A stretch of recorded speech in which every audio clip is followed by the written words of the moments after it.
Hi. എനിക്ക് ഇന്നലെ ഉണ്ടായ ഒരു അനുഭവം ഷെയർ ചെയ്യാൻ വേണ്ടി വന്നതാണ്.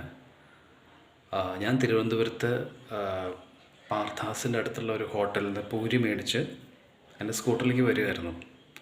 അപ്പോൾ ഒരാൾ പെട്ടെന്ന് വന്നിട്ട്, സാർ എൻ്റെ കയ്യിൽ പൈസയില്ല, തൃശ്ശൂരിൽ നിന്ന് വരികയാണ്. അപ്പോൾ എനിക്ക് മനസ്സിലായി ഇത് ചിലപ്പോൾ ഫ്രോഡായിരിക്കുന്നു. പക്ഷെ പെട്ടെന്ന് അയാൾ പറഞ്ഞു, സാർ എനിക്ക് പൈസ വേണ്ട, എനിക്ക് ഭക്ഷണം തന്നാൽ മതി, ഭക്ഷണം മേടിച്ച് തന്നാൽ മതി എന്നൊക്കെ പറഞ്ഞ ആൾ എന്നെ പെട്ടെന്ന് എൻ്റെ കാലിൽ തൊട്ട്. അപ്പോൾ എനിക്ക് പെട്ടെന്ന് ശരിക്കും ജെന്യൂനായിരിക്കും. ഞാൻ 50 രൂപ കൊടുത്തു. എന്നിട്ട് ഞാൻ സ്കൂട്ടർ സ്റ്റാർട്ട് ചെയ്യണതിൻ്റെ ഇടയ്ക്ക് കുറച്ച് കഴിയുമ്പോൾ അപ്പുറത്തുനിന്ന് എന്തൊക്കെയോ ബഹളം.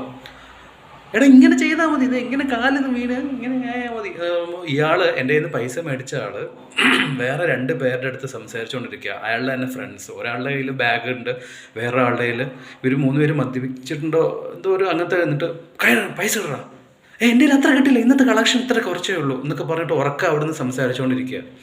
അപ്പം ഇത് കണ്ടപ്പോൾ എനിക്ക് ഭയങ്കര 50 രൂപ പോയാലല്ല. അപ്പോൾ നമ്മുടെ മനുഷ്യന്മാരുടെ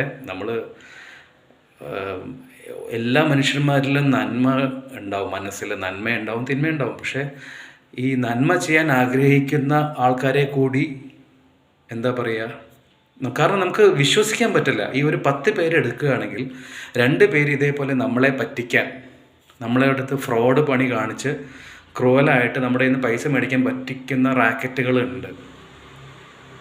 അപ്പോൾ ഇതേപോലത്തെ 10 പേരെടുത്താൽ ഇതേപോലത്തെ 2 പേര് ഫ്രോഡുള്ള കാരണം ബാക്കിയുള്ള 8 പേര്, അല്ലെങ്കിൽ പൈസയ്ക്ക് ജെന്യൂനായിട്ട് ശരിക്കും പൈസ ഇല്ലാതെ കഷ്ടപ്പെടുന്ന ഒരാളെ സഹായിക്കാൻ നമ്മൾ ഇനിയൊന്ന് ആലോചിക്കും. അപ്പം വെച്ചാൽ ആരൊക്കെയാണ് ശരിക്കുള്ള ആൾക്കാർ, ഫ്രോഡുകൾ ആരൊക്കെയാണ്, അല്ലെങ്കിൽ പൈസയ്ക്ക് ആവശ്യമുള്ളവർ ആരൊക്കെയാണെന്നുള്ളത് നമുക്ക് മനസ്സിലാവാൻ പറ്റുന്നില്ല. അപ്പോൾ എനിക്ക് പറ്റി. അപ്പോൾ ഞാൻ ഇനിയും ഒന്ന് ശ്രദ്ധിക്കും. കാരണം നമ്മുടെ മനസ്സിനകത്തുള്ള നന്മയെ അവർ ചൂഷണം ചെയ്യുകയാണ് ഇങ്ങനത്തെ പോലത്തെ ഫ്രോഡ് ആൾക്കാർ. അപ്പോൾ ഇതേപോലെ പാർത്ഥാസിൻ്റെ പരിസരത്തോ അല്ലെങ്കിൽ വേറെ എവിടെയെങ്കിലും ആരെങ്കിലും ഇതേപോലെ ഭിക്ഷ ചോദിച്ച് ഇങ്ങനെ അഭിനയിച്ച് അയാളുടെ തൊണ്ടയൊക്കെ ഇങ്ങനെ ഇടറുക. ഞാൻ വിചാരിച്ചു ആൾക്കൊരു ഓസ്കർ അവാർഡ് കിട്ടണം, അത്ര ഭയങ്കര ആക്ടിങ്. തൊണ്ടയൊക്കെ ഇടറിയിട്ട് എനിക്ക് ഭക്ഷണം മേടിച്ചൊരു സാർ എന്നൊക്കെ പറഞ്ഞിട്ട് കാല് തൊട്ട് അത്രയും ആക്ടിങ് ആണ്. നമ്മൾ സത്യസന്ധനായിട്ട് അയാൾ അഭിനയിച്ചതാണെന്ന് വിചാരിക്കും. പക്ഷേ അപ്പോൾ ഇതേപോലെയുള്ള ആൾക്കാരെ നമ്മുടെ ചുറ്റും ഉണ്ടാവും.